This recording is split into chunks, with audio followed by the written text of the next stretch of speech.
ಸ್ಥಾನ ತಪ್ಪಿರಬಹುದು. ಆಡಿಯೋ ಸತ್ಯಾಸತ್ಯತೆ ಬಂದ ನಂತರ ಗೊತ್ತಾದ ನಂತರ ಕ್ಲಿಯರ್ ಆಗುತ್ತೆ ಅಂತ ಕೃಷ್ಣ ಬೈರೇಗೌಡ ಮಾತನಾಡಿದ್ದಾರೆ ಸುವರ್ಣ ನ್ಯೂಸ್ ಜೊತೆಗೆ ಎಕ್ಸ್ಕ್ಲೂಸಿವ್ ಆಗಿ. ಸಚಿವರಾದಂತಹ ಕೃಷ್ಣ ಬೈರೇಗೌಡರು ನಮ್ಮ ಜೊತೆ ಇದ್ದಾರೆ, ಅವ್ರನ್ನೇ ಮಾತಾಡಿಸ್ತಾ ಹೋಗ್ತೀನಿ. ಸರ್, ಮೊದಲಿಗೆ ಕಂಗ್ರ್ಯಾಚುಲೇಷನ್ ನಿಮಗೆ. ಯಾವುದೇ ಒಂದು ಬನಾಗಿನ ಏನಿಲ್ಲದೆ ಆರಾಮ್ಸೆ ಇದ್ಕೊಂಡೆ ನೀವು ಸಚಿವರಾಗಿ ಮುಂದುವರಿತಾ ಇದ್ದೀರಿ. ಮತ್ತು ಈಗ ಯಾವ ಖಾತೆ ನಿರೀಕ್ಷೆಯಲ್ಲಿದ್ದೀರಿ ಸರ್?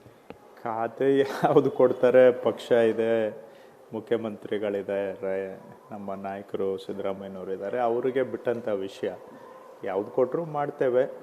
ಹಿಂದೆ ಕಂದಾಯ ಇಲಾಖೆಯಲ್ಲಿ ಭಾಳ 3 ವರ್ಷಗಳಿಂದ ಸಾಕಷ್ಟು ಪ್ರಯತ್ನ ಮಾಡಿ ಸಾಕಷ್ಟು ಬದಲಾವಣೆ ತಂದಿದ್ದೇವೆ. ಆ ಕೆಲಸಗಳು ಇನ್ನೂ ಕೆಲವು ಅರ್ಧ ಆಗಿದೆ.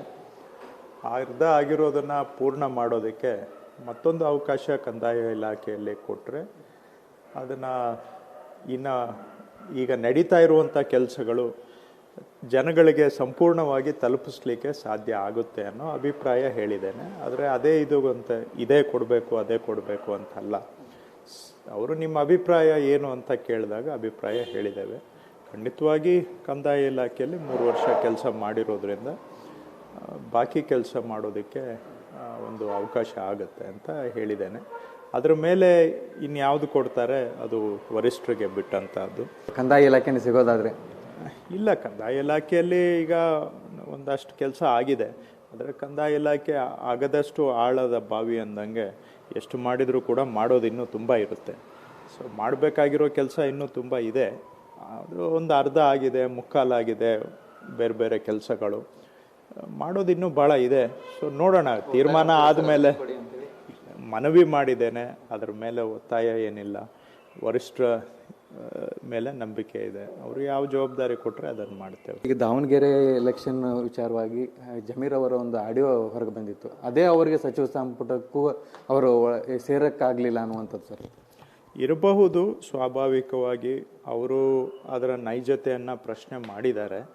ಆದರೂ ಕೂಡ ಅದು ಹೊರಗೆ ಬಂದಿರೋದ್ರಿಂದ ಎಲ್ಲೋ ಒಂದು ಕಡೆ ಅದನ್ನು ನಾವು ಗಮನಕ್ಕೆ ತೆಗೆದುಕೊಳ್ಳದೆ ಕೆಲಸ ಮಾಡಬೇಕು ಅಂದರೂ ಕಷ್ಟ. ಸೊ ಇದು ನೀವು ಅದನ್ನು ಗಮನಕ್ಕೆ ತೆಗೆದುಕೊಳ್ಳೇಬೇಕಾಗತ್ತೆ.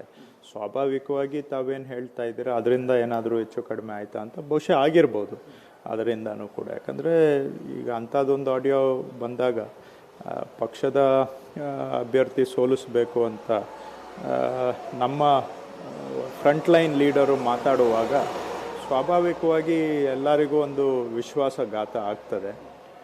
ನೈಜತೆ ಇದೆಯಾ ಇಲ್ವಾ ಅನ್ನೋದನ್ನ ಪರಿಶೀಲನೆ ಮಾಡಲಿ. ಅದ್ರ ಬಗ್ಗೆ ಅವರು ನೈಜತೆಯನ್ನು ಪ್ರಶ್ನೆ ಮಾಡಿದ್ದಾರೆ. ನೈಜತೆ ಇದ್ದರೆ ಖಂಡಿತ ಅದೊಂದು ಗಂಭೀರ ವಿಷಯ ಆಗುತ್ತೆ ನನ್ನ ಪ್ರಕಾರ. ನೈಜತೆ ಇಲ್ಲ ಅಂತ ಹೇಳಿದ್ರೆ ಅದನ್ನು ಮುಂದೆ ಪಕ್ಷ ಅದಕ್ಕೆ ಸರಿಪಡಿಸ್ತಕ್ಕಂಥ ಕೆಲಸ ಪಕ್ಷನೂ ಮಾಡ್ಬೋದು. ಕ್ಯಾಮರಾ ಪರ್ಸನ್ ರುದ್ರೇಶ್ ಜೊತೆ ಪ್ರವೀಣ್ ಜಮಖಂಡಿ, ಏಷ್ಯಾನೆಟ್ ಸುವರ್ಣ ನ್ಯೂಸ್, ಬೆಂಗಳೂರು.